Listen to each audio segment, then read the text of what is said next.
નમસ્કાર દોસ્તો, વિડીયોને ખૂબ શેર કરજો, દરેક લોકો સુધી પહોંચે.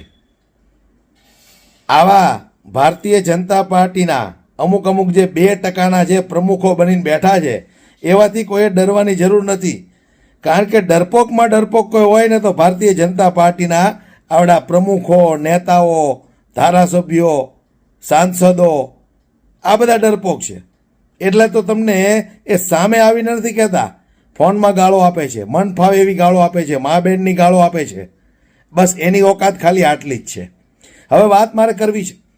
સુદામડા ગામે જે ખેડૂતોની મહાપંચાયત યોજાઈ, એ મહાપંચાયતની અંદર ઘોડાપૂર ઉમટી પડ્યું, આપણે એવું કહી શકાય. ખેડૂતોનું ઘોડાપૂર ઉમટી પડ્યું. ખૂબ મોટી સંખ્યામાં ખેડૂતો આવ્યા. એટલે ભારતીય જનતા પાર્ટીના અમુક લોકોથી આ દ્રશ્ય જોઈ ન શકાયા. એમને એમ થયું કે અમારી આંખો ફોડી નાખું, પણ આંખો ફોડે તો આંધળો થઈ જાય. એટલે શું, એમની ઓકાત ઉપર આવી જાય. લાલાવદર ગામ છે, ત્યાંથી જેટલા લોકો આ ખેડૂત મહાપંચાયતમાં આવ્યા હતા.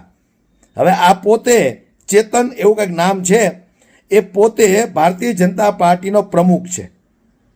હવે લાલાવદરના જે કોઈ ખેડૂતો આ મહાપંચાયતમાં આવ્યા હતા, હવે મહાપંચાયત પૂરી થઈ ત્યાર પછી એ લોકો રિટર્ન જઈ રહ્યા હતા, ત્યારે એક વ્યક્તિને ફોન કરીને મા બહેનની અભદ્રથી અભદ્ર ગાળો આપે છે.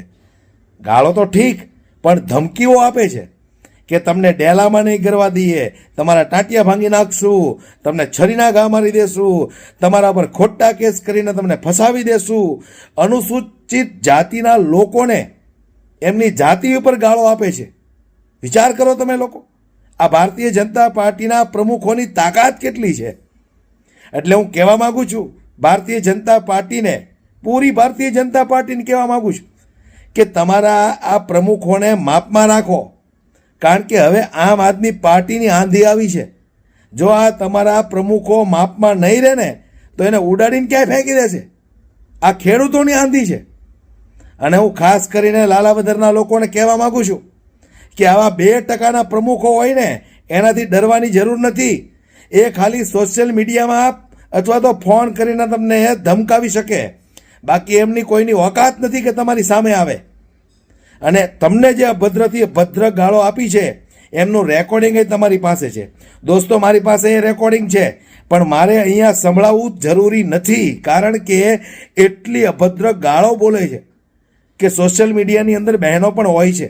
જો એ કદાચ ભૂલથી આ જોઈ જાય તો આપણને શરમ આવે. પણ આ ભારતીય જનતા પાર્ટી જે સંસ્કારી પાર્ટીના બણગાઓ ફૂંકે છે ને, એમના પ્રમુખો આટલી નાગાઈ કરે છે કે કેજરીવાલની સભામાં જાય તો એમને લોકોને અભદ્રથી અભદ્ર ગાળો આપે છે. એટલે આવા 2%ના પ્રમુખોથી ડરવાનું નથી કોઈએ. સોશિયલ મીડિયાની અંદર ખાલી આ કૂદકા મારે, બાકી આ લોકોની ઓકાત નથી કે તમારી સામે આવે.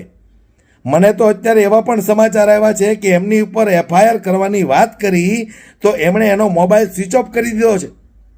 કોઈનો ફોન નથી ઉચકાવતો, મોબાઈલ બંધ કરી દીધો છે. એટલે આવા લોકો ખાલી સોશિયલ મીડિયામાં કૂદકાઓ મારે. અને બીજું કે મારે ભારતીય જનતા પાર્ટીના નેતાઓને કહેવું છે કે તમારા પ્રમુખોને બાનમાં રાખજો. મન ફાવે એવી ગમે એ જ્ઞાતિના સમાજના લોકોને ગાળો આપે છે, એ ગાળો કદાચ તમે સાંભળશો ને તો તમારા કાનમાંથી કીડા ખરી જાય. બાકી હવે 2027ની અંદર આ આમ આદમી પાર્ટી અને પીસાયેલો મજબૂર ખેડૂત તમને તમારી ઓકાત બતાવી દેશે. શું સમજો છો તમે? આમ આદમી પાર્ટીના કાર્યકર્તાઓને મન ફાવે એવી તમે ગાળો આપો છો, આ તમારી ઓકાત છે. આ ભારતીય જનતા પાર્ટીના સંસ્કારો છે.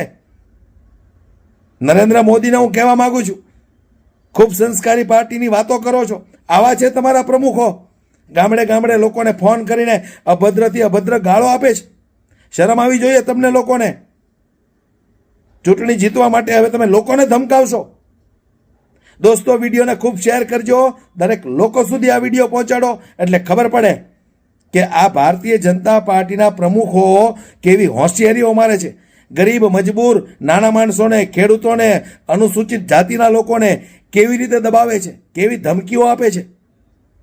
વિડીયોને ખૂબ શેર કરી દરેક લોકો સુધી આ વિડીયો પહોંચાડવાની જવાબદારી છે તમારી દોસ્તો.